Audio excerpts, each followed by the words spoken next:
أعمالنا من يهده الله فلا مضل له ومن يضلل فلا هادي له أشهد أن لا إله إلا الله وحده لا شريك له وأشهد أن محمدا عبده ورسوله أما بعد. Bapak-bapak, ibu-ibu jamaah Masjid Al-Amin yang dimuliakan oleh Allah Subhanahu wa taala. Alhamdulillah, kita bersyukur kepada Allah Subhanahu wa taala atas limpahan nikmat dan karunia yang telah Allah berikan sehingga kita bisa melaksanakan sholat maghrib secara berjamaah. Pada kesempatan yang telah lalu sudah kita sampaikan tentang fikih sholat Jumat, dan juga sebelumnya sudah juga kita sampaikan tentang tata cara sholat Aidaini, yaitu Idul Fitri dan Idul Adha. Maka pada malam hari ini kita akan melanjutkan kembali, yaitu pembahasan masalah zakat. Zakat secara bahasa itu artinya adalah berkembang. Makanya orang itu ketika mengeluarkan mengisi harta, kemudian zakatnya dikeluarkan, salah satu tujuannya adalah supaya mengembangkan harta tersebut. Karena setiap harta yang kita miliki ada hak dasar orang lain. Ketika kita mengeluarkan, maka justru akan mengembangkan harta yang kita miliki. Ini secara bahasa, zakat itu adalah an-nama, yaitu mengembangkan. Yang kedua, pengertian zakat secara bahasa itu ada juga yang mengatakan adalah mensucikan, yaitu at-thaharah. Hal ini sebagaimana firman Allah Subhanahu wa taala dalam surat Asy-Syams ayat 6-9. Al-Qur'an mengatakan qad aflaha man zakkaha. Sesungguhnya telah beruntung orang yang berzakat. Zakah di sini artinya lain mengembangkan atau berzakat, tapi maksudnya zakah di sini adalah orang yang mensucikan diri. Maka sungguh beruntung orang-orang yang mensucikan diri dari perbuatan-perbuatan dosa, akhlak-akhlak yang kada baik. Jadi zakat itu secara bahasa artinya bisa mengembangkan, bisa juga artinya mensucikan. Adapun secara istilah, para ulama memberikan definisi zakat itu adalah harta tertentu. Jadi kada sabarataan harta, hanya harta-harta tertentu, kemudian dikeluarkan, diserahkan kepada orang tertentu, ada orang khusus dengan syarat-syarat tertentu. Maka ini adalah definisi zakat yang didefinisikan oleh para ulama. Adapun sejarah zakat ini, zakat pertama kali diwajibkan itu pada tahun kedua Hijriah. Jadi imbah Nabi berhijrah ke Madinah, 2 tahun imbahnya hanya Nabi ini mewajibkan zakat. Zakat berdahulu, bahkan puasa itu berdudik. Jadi kewajiban itu zakat berdahulu, imbah zakat hanya diwajibkan puasa bulan Ramadan. Jadi zakat ini tak dahulu. Adapun hukumnya, sebagaimana yang kita ketahui bahwasanya zakat ini adalah bagian dari rukun Islam. Maka dalilnya itu banyak. Di antaranya firman Allah Subhanahu wa taala dalam surat Al-Baqarah ayat 43. Maka Allah berfirman, wa aqimus sholata wa atuz zakat. Dirikan sembahyang dan bayarlah zakat. Wa atuz zakat. Bahkan di Al-Qur'an sendiri kata wa atuz zakat itu bahkan diulangi 32 kali. Ini menunjukkan tentang wajibnya membayar zakat. Adapun dalil dari hadis Nabi Shallallahu Alaihi Wasallam yang masyhur kita ketahui bersama, Nabi bersabda, "Buniyal Islamu ala khamsin." Islam itu dibangun atas 5 fondasi. Pertama, syahadatu an la ilaha illallah wa anna Muhammadar Rasulullah, meyakini tidak ada Tuhan yang berhak disembah selain Allah, Nabi Muhammad itu adalah utusan Allah. Imba itu wa iqamis sholati, mendirikan sembahyang, wa ita'iz zakati, membayar zakat, wal haji wa shaumi Ramadan, berhaji dan puasa di bulan Ramadan. Jadi membayar zakat ini adalah termasuk di antara rukun rukun Islam. Dan juga hadis Nabi Shallallahu Alaihi Wasallam yang muttafaq alaih, ketika Nabi ini mengirim orang itu ke Yaman, maka ujar Nabi berkata kepada Mu'adz bin Jabal saat itu, fa inhum ata'uka lidzalika, apabila mereka itu taat kepadamu, sudah berislam, sembahyang, fa inhum ata'uka lidzalika, bila Tuhan itu taat lawan pian, fa'alimhum, maka beritahu buhannya itu mereka, annallaha qad iftarada alaihim shadaqatan, Allah itu mewajibkan sedekah zakat kesan mereka, tukhadu min aghniyaihim wa turaddu ala fuqaraihim, yang mana zakat ini hartanya diambil dari orang kaya kemudian diserahkan kepada orang-orang yang fakir. Adapun hikmah kenapa Allah Subhanahu wa taala mewajibkan kita ini berzakat, harus kita ketahui sebagaimana yang sering ulun sampaikan, setiap perintah Allah Subhanahu wa taala di sana pasti ada hikmah yang luar biasa. Meskipun kadang hikmahnya ini kawa dinalar oleh akal, terkadang juga manusia ini kadang-kala manalar hikmah tersebut karena keterbatasan akal manusia. Karena akal manusia ini adalah makhluk Allah. Akal ini makhluk, sama nang kaya mata, sama nang kaya tangan, sama nang kaya betis.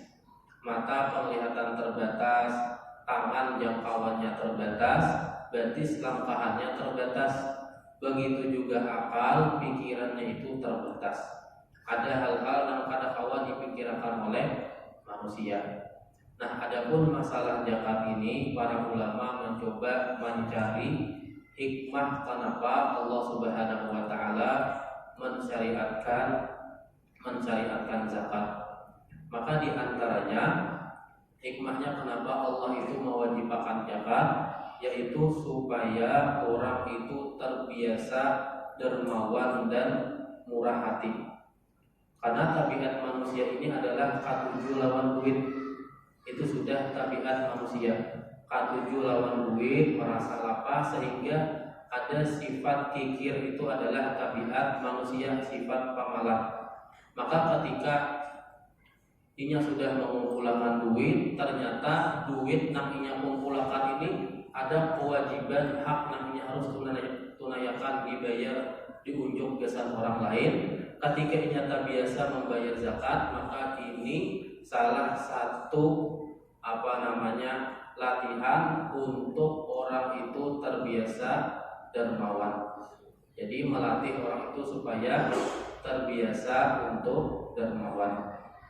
Dan di antara hikmahnya juga adalah untuk menguatkan tali silaturahmi kepada sesama umat Islam.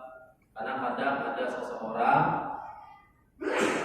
memiliki harta, sudah sampai nisab, sudah sampai haul, kemudian ia keluarkan zakatnya diunjuk lawan orang lain. Nah, asalnya pada bata tahuan, akhirnya jadi saling mengenal antara satu dan yang lain. Bahkan bila tetamu, Assalamualaikum Pak Haji, ya biasanya. Sebelumnya ada barawahan, ada tahu.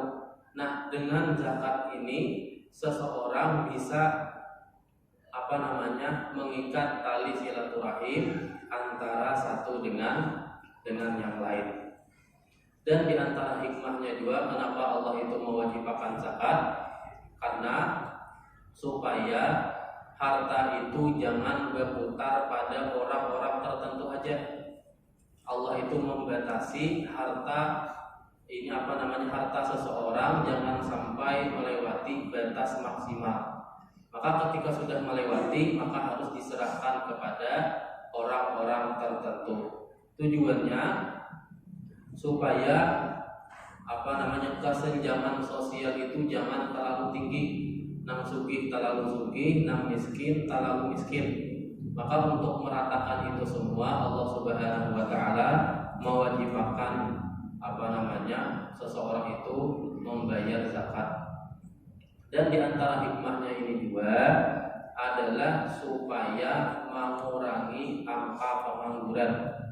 Bisa kita bayangkan, misalnya di satu daerah ada 10 pengangguran, cuman orangnya ini berisi keahlian, cuman terbatas pada modal.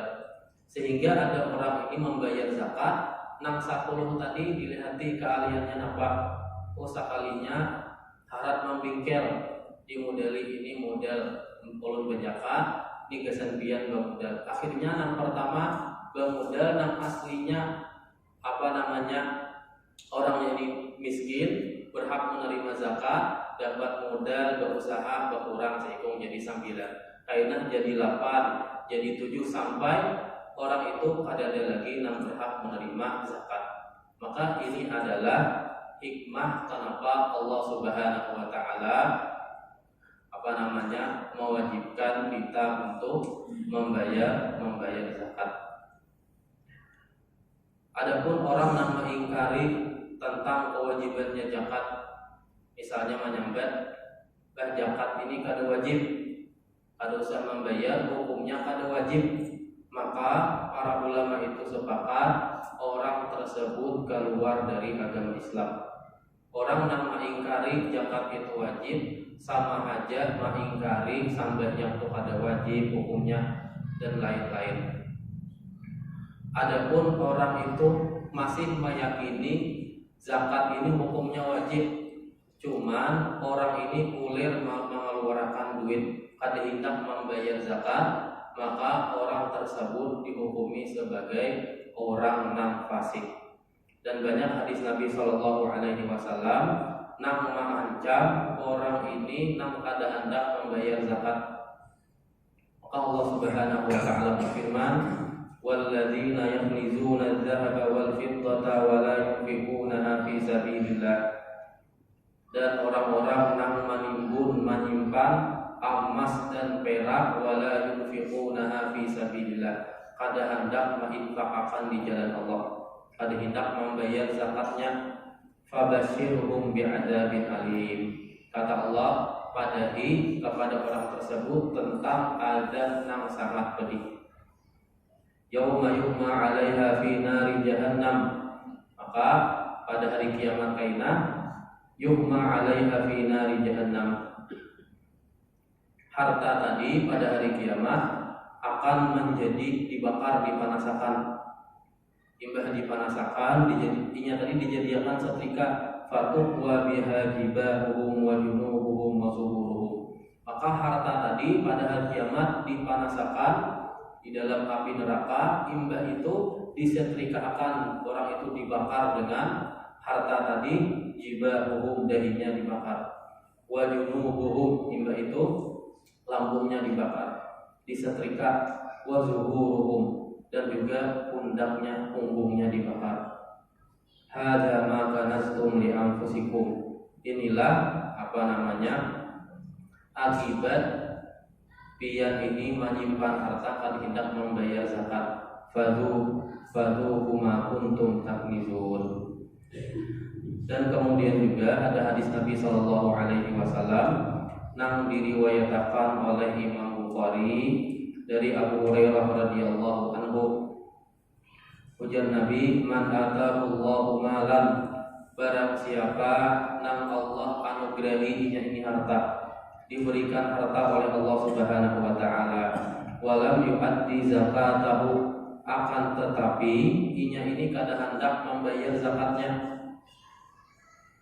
mutsila lahu yaumal qiyamah sujaan aqra lahu zakatan, maka kaina harta tadi juga pada hari kiamat mutsila akan diubah wujudnya seperti ular nang jantan sujaan, aqra lahu zabibatan, orang tersebut kada berambut, imba itu memiliki dua taring.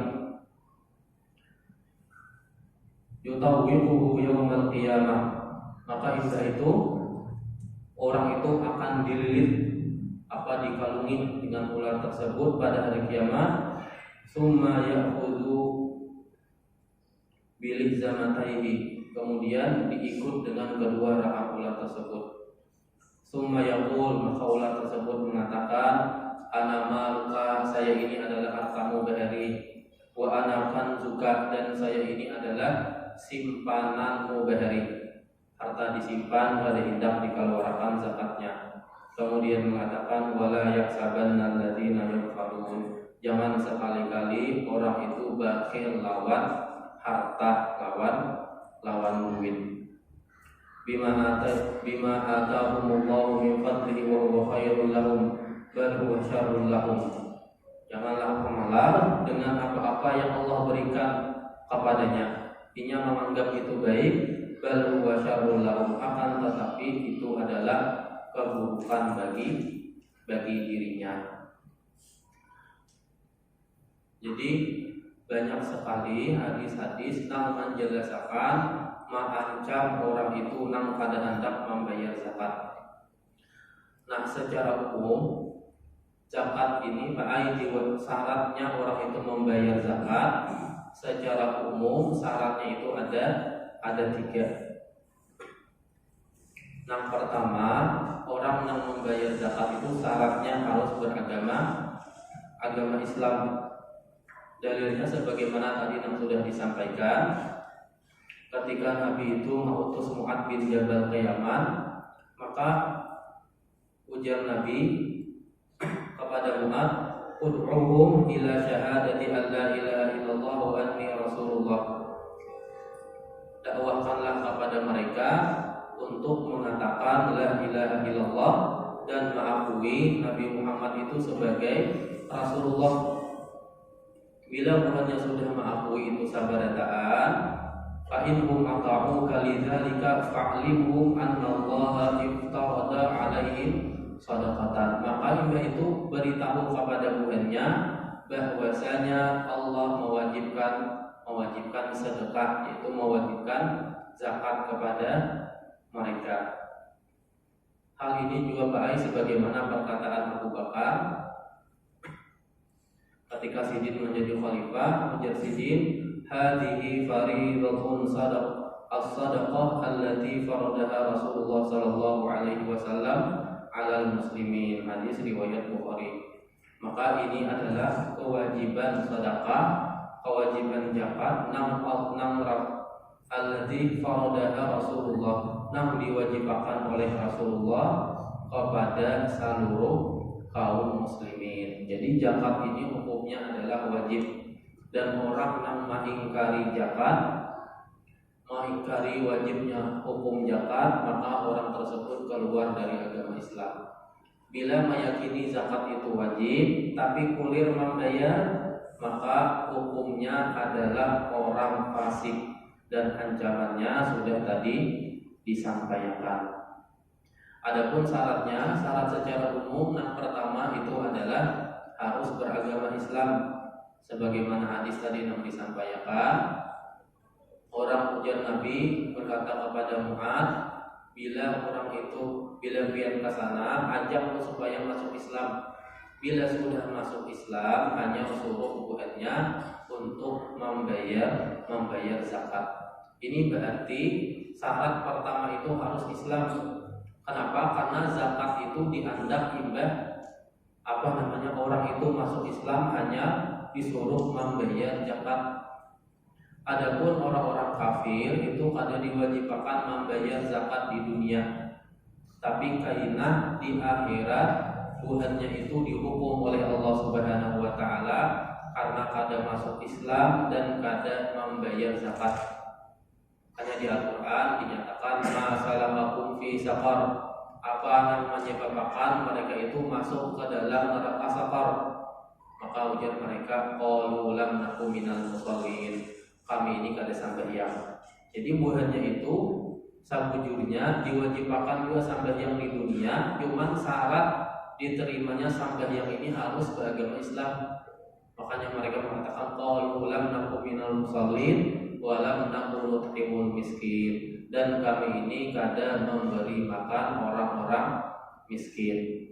Maka orang-orang selain agama Islam mereka itu selain dihukum di neraka karena hukumannya tambah pedih, tambah perih gara-gara kada membayar zakat. Jadi secara umum syarat orang itu diwajibkan membayar zakat adalah beragama Islam. Syarat kedua adalah harta tersebut sudah mencapai nisab. Apa itu nisab? Nisab itu adalah batas minimal dari harta seseorang. Dan setiap harta itu nisabnya belain. Misalnya nisab emas itu belain lawan nisabnya binatang ternak. Dan juga belain lawan nisabnya pertanian dan perkebunan. Dan yang ketiga, secara umum syaratnya ini adalah sudah haul. Haul ini mencapai satahunan pada bulan Qamariyah. Kenapa bulan Qamariyah? Karena kalau bulan Januari, Februari itu bila kita hitung lawan bulan Qamariyah ada selisih beberapa hari, sehingga bisa jadi bulan Qamariyah ini belum sampai, tapi bulan Syamsiyah itu sudah sampai, sehingga yang menjadi patokan itu adalah bulan Qamariyah. Maka syarat secara umum ada 3. Pertama adalah Islam, yang kedua sampai nisabnya, yang ketiga adalah haul, yaitu satahunan tadian harta tersebut satahunan penuh. Hal ini sebagaimana hadis Nabi Shallallahu Alaihi Wasallam yang diriwayatkan oleh Imam Abu Dawud. Ujar Nabi, laisa fi malin zakatun hatta yaqulu alaihi haul. Maka ada diwajibkan harta itu membayar zakat sampai terjadi haul. Duit itu tadian satahunan. Maka ini adalah syarat secara umum diwajibkannya zakat. Cuman yang ketiga ini ada harta-harta yang kada harus menghadap haul. Di antaranya adalah harta pertanian, misalkan orang berumah benih itu kada harus haul, tapi bila sudah sampai nisabnya langsung dikeluarkan zakatnya. Cuman yang lain secara umum itu disyaratkan adalah haul. Kemudian pada malam ini ulun akan menyampaikan batasan tentang nisab harta emas dan perak. Dan sudah disampaikan tadi, nisab itu adalah batas yang paling rendah orang itu diwajibkan zakat. Kalau kita melihat hadis Nabi Shallallahu Alaihi Wasallam, nisab emas itu adalah 20 misqalan. Adapun nisabnya perak itu adalah 200 dirham. Hal ini sebagaimana hadis Nabi Shallallahu Alaihi Wasallam yang diriwayatkan oleh Imam Abu Daud dari Ali bin Abi Thalib radhiyallahu anhu dari Nabi Shallallahu Alaihi Wasallam, "Idza kanat laka mi'ata dirhamin," apabila piang ini berisi 200 dirham. Pertama berisi 200 dirham, wahala alaiha al-haul, imbah itu 200 dirham tadi yang setahunan pada tak pakai. Fafiha khamsatu dirham darahima, maka dari 200 dirham tadi yang setahunan, maka kita harus mengeluarkan zakatnya 5 dirham. Jadi dari 200 dirham dikeluarkan 5 dirham. Walaysa 'alaika syai'un ya'mu fid dhahabi, dan pian ini kada diwajibkan mengeluarkan zakat, maksudnya zakat emas, hatta yakunu laka ishruna dinaran, sampai pian itu berisi 20 dinar. Jadi dinar ini emas, adapun dirham itu perak. Jadi emas tadi Nabi kada diwajibkan sampai orang itu berisi 20 dinar. Idza kana laka 20 dinaran, apabila pian ini berisi 20 dinar, wa hadza 'alaiha al-haul, imbah itu sampai haulnya yang setahunan, fa fiha nisfu dinar, maka dari 20 tadi dikeluarkan setengah dinar. Fama zada bihisabi dzalika, adapun bila lebih dari 20 dinar, maka tetap dihitung lebih dari 20 dinar. Maksudnya batas minimalnya itu mengeluarkan zakat dinar adalah 20 dinar. Adapun dirham perak itu adalah 200 dirham. Maka ini adalah hadis yang mengatakan tentang wajibnya zakat emas lawan zakat perak.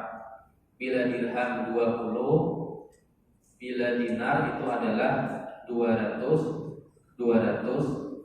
dinar. Dan bahari itu orang itu bila melakukan transaksi itu pakai dinar lawan dirham, emas lawan perak. Wah, ini orang itu kada lagi melakukan transaksi lawan emas lawan perak, tapi melakukan transaksi ini pakai duit kertas. Maka ujar para ulama mutaakhirin, ulama sekarang ini, amun kaya itu bila duit kertas ini sama jumlahnya lawan 20 dinar atau 20 dirham, maka diwajibkan untuk membayar zakat apabila terpenuhi syaratnya tadi sampai haul satahunan. Nah, imbah itu 20 dirham, 20 dinar itu berapa? Maka para ulama mencoba mengubah ke gram. Maka dari 20 dinar ini tadi, emas tadi, bila digramakan, batas minimalnya itu adalah 85 gram. Meskipun di sini para ulama itu berbeda pendapat, cuman mayoritas para ulama adalah 85 gram. Dan ini dua yang ulun baca di suara Muhammadiyah itu adalah emas 85 gram. Adapun perak 200 dinar, 200 gram 200 perak tadi, amun diubah ke gram adalah 595 gram. Nah, untuk perak ini para ulama itu sepakat tidak ada perselisihan di dalamnya. Jadi misalkan orang itu berisi emas 85 gram, imbah itu tadi yang satahunan menurut bulan Komariah, maka orang tersebut wajib mengeluarkan zakatnya. Jadi bila 20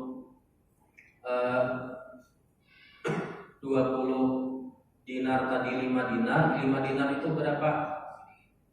Maka 5 dinar itu sama dengan rub'ul usyur, 2,5%. Jadi bila orang itu berisi emas 85 gram tadiyam satahunan, maka orang tersebut wajib untuk mengeluarkan zakatnya adalah 2,5%.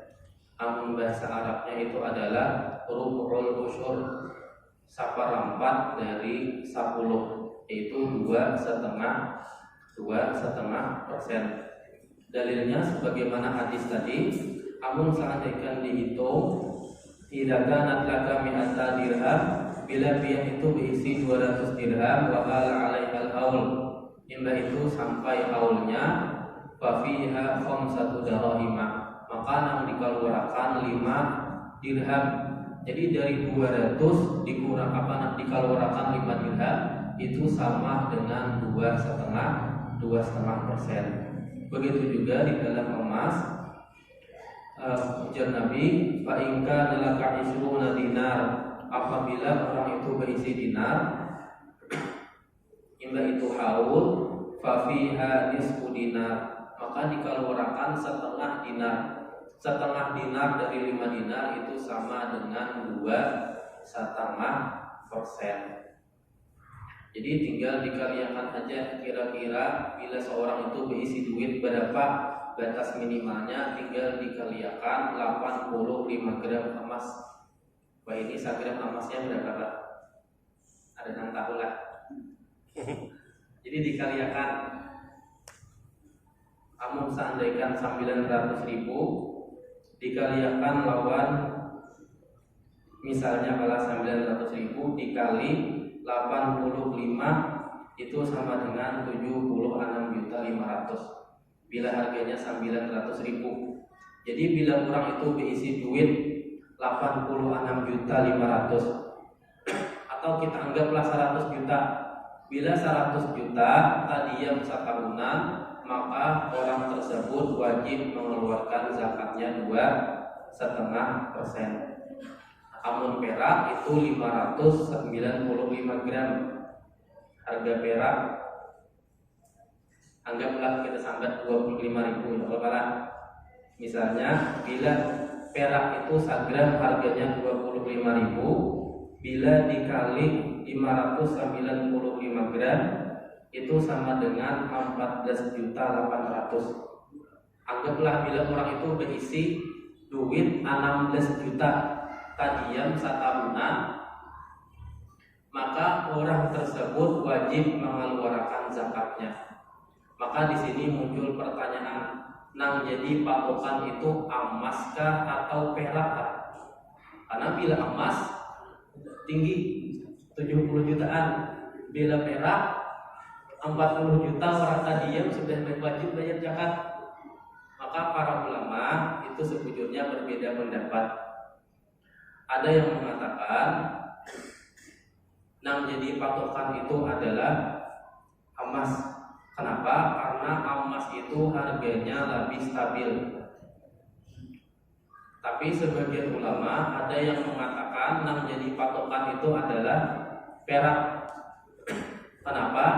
Karena kalau emas tadi para ulama masih ada perbedaan pendapat berapa gramnya.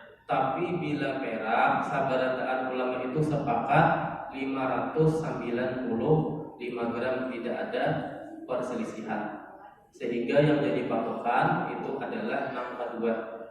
Allahu a'lam bagaimana tarjih Muhammadiyah, belum membaca.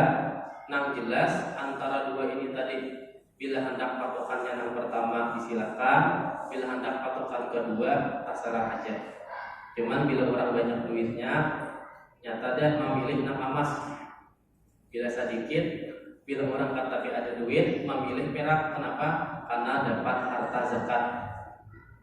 Jadi intinya para ulama tadi berbeda pendapat, nang jadi patokan itu emaskah atau perakkah. Imbah itu juga ada permasalahan bila orang itu berisi emas, misalnya kan emas itu wajibnya 85 gram. Orang misalkan berisi emas 75 gram. Kalau perak zakatnya itu adalah 595 gram. Nah, orang ini berisi emas misalnya 79 gram, berisi perak 400 gram. Jadi belum sampai nisab sabarataan. Tapi bila digabungkan emas lawan perak tadi digabung, maka sabujurnya sudah sampai nisabnya. Bahkan nisab emas sudah sampai. Pertanyaannya, apakah orang tadi diwajibkan zakat? Maka menurut mayoritas para ulama, baik itu Imam Ahmad bin Hanbal, Imam Abu Hanifah, Imam Malik, orang tersebut diwajibkan membayar zakat digabung karena kalau digabung.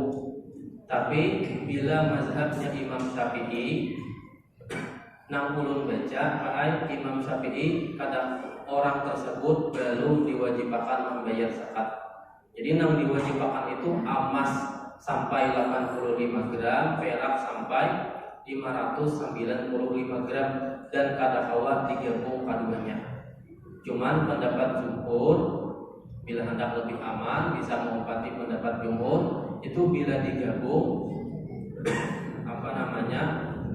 bila digabung sudah sampai nisabnya kemudian haul, maka orang tersebut diwajibkan untuk untuk membayar zakat.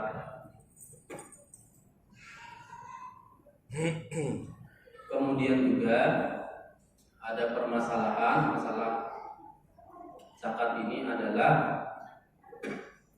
ketika orang itu misalnya di bulan sebelum Ramadan, Sya'ban, bulan Sya'ban ini berisi emas 85 gram tadinya sampai setahunan.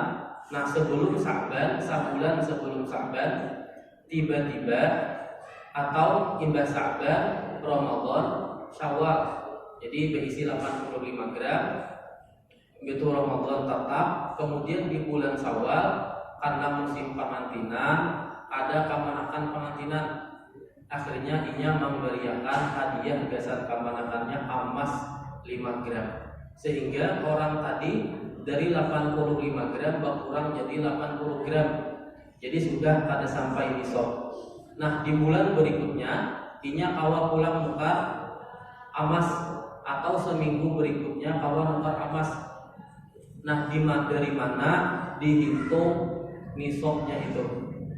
Sebagian para ulama menghitung, jadi bila seandainya wayah apa hajat orang itu bisanya berisi emas 85 gram, tiba-tiba di bulan-bulan berikutnya hartanya di bawah nisab, maka bila dia dapat duit pulang 85 gram, maka dihitung dari bulan itu.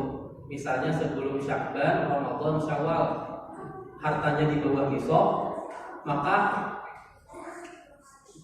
habis waktunya. Bila bulan imbahnya hanya dapat nisab, maka dihitung imbah bulan Syawal. Ini pendapat mayoritas para ulama, dan nisabnya dimulai dari setelah Syawal. Adapun mazhabnya Imam Abu Hanifah, sidin kadang kayak itu nang penting bila bulan Sya'ban sampai nisab 85 gram,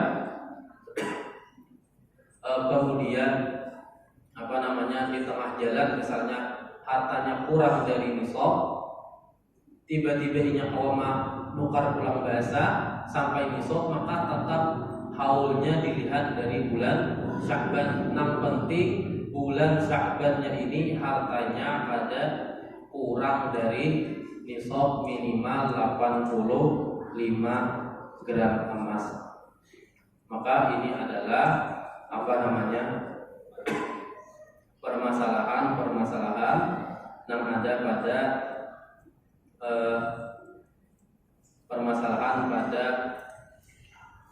zakat berupa emas dan perak. Jadi intinya zakat itu secara bahasa adalah mensucikan.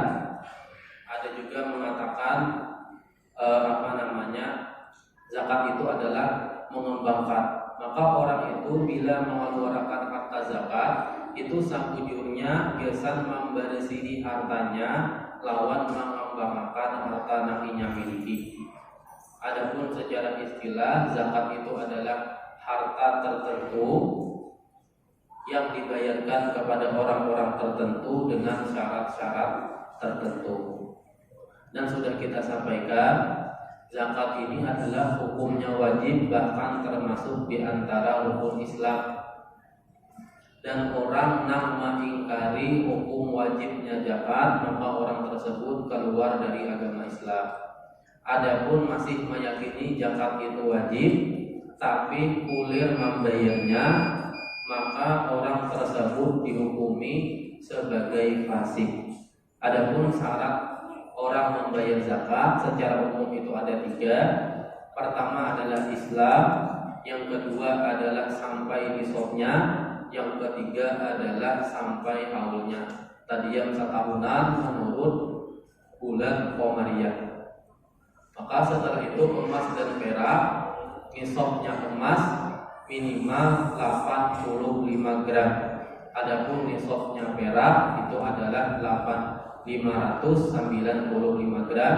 Bila sudah sampai dikeluarkan 2,5%. Maka insya Allah pada kesempatan berikutnya kita akan sampaikan masalah zakat binatang ternak dan tanaman pertanian dan tumbuh-tumbuhan. Mungkin ini saja yang bisa disampaikan, kurang lebihnya mohon maaf. Apabila ada wujud dari Allah Subhanahu wa taala, apabila ada salah dari ulun dan dari syaitan, subhanakallahumma wa bihamdika asyhadu an la ilaha illa anta astaghfiruka wa atubu ilaik. Wassalamualaikum warahmatullahi wabarakatuh.